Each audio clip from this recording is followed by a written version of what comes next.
भगवान राम जब सीता माँ की खोज कर रहे थे तब रास्ते में मतंग ऋषि का आश्रम पड़ा। जहाँ आकर भगवान राम ने विश्राम किया।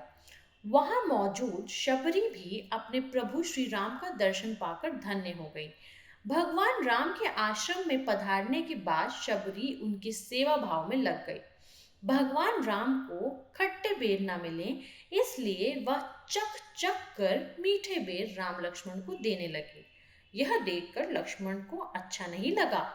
वह सोचने लगे कि यह भगवान राम को जूठे बेर क्यों खिला रही है। तब राम ने उन्हें समझाया कि यह शबरी की भक्ति है। भगवान राम बेर को प्रेम पूर्वक खाते रहे, लेकिन लक्ष्मण जी उन्हें नजर बचाकर पीछे फेंकते रहे।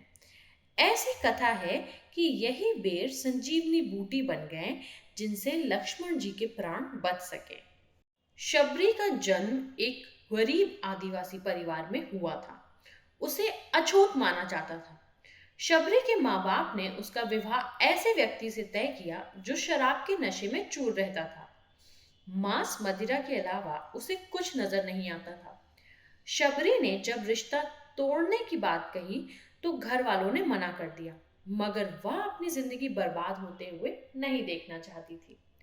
शबरी शादी से ठीक पहले घर से भाग गई और जंगल में पहुंची। वहां जंगल में कई ऋषि मुनि तपस्या कर रहे थे। शबरी उन ऋषियों के लिए जंगल से लकड़ियां, हवन की अन्य सामग्री और खाने के लिए फल तोड़कर लाती थी। सभी ऋषि भी उसके काम से खुश थे।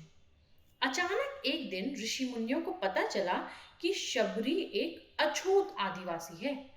उसके बाद सभी ऋषियों ने शबरी से किनारा कर दिया। शबरी जिस तालाब से जल लेने जाती थी, ऋषियों ने वहां से पानी लेना बंद कर दिया। आखिर में सिर्फ ऋषि मतंग ने ही उन्हें अपनाया और शिक्षा दी। उन्होंने शबरी को अपनी बेटी की तरह रखा। जब वे बूढ़े हो चले तो उन्होंने शबरी को पास बुलाया और कहा कि एक दिन भगवान राम तेरी कुटिया में आएंगे और खुद तुम्हें इस संसार से मुक्त करेंगे। ये कहकर ऋषि मतंग चल बसे। इसके बाद शबरी अकेली अपनी कुटिया में रहने लगी। वह रोजाना बाग से फूल और बेर तोड़कर लाती, फूलों से कुटिया को सजाती और राम का इंतजार करती। वह बेर को चख कर देखती कि वे मीठे हैं या नहीं। ये सिलसिला कई सालों तक चलता रहा। समय के साथ शबरी का शरीर भी जवाब दे रहा था। वह बूढ़ी हो चुकी थी। एक दिन राम अपने छोटे भाई लक्ष्मण के साथ सीता की खोज में वन में भ्रमण कर रहे थे। राम को प्यास लगी तो उसी तालाब के पास पहुंचे। कुछ ऋषियों ने राम और लक्ष्मण को सरोवर की तरफ जाते देखा तो रोक दिया। ऋषियों ने कहा कि एक अछूत नारी इस तालाब से पानी लेती है। यहाँ का जल अछूत हो गया है। इसके बाद राम ने उन ऋषियों को डांटा।